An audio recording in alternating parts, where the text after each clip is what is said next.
Let's see how to connect Realme Buds T100 to MacBook. Now go to the Bluetooth settings on the MacBook.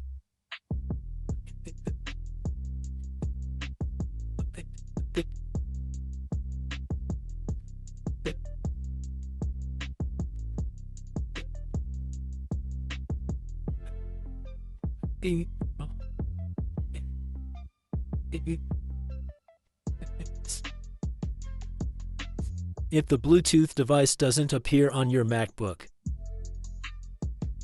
then you need to reset Realme Buds. This is the touch screen button. Press and hold the touch screen button for about 10 seconds. Then the Realme Buds will be reset.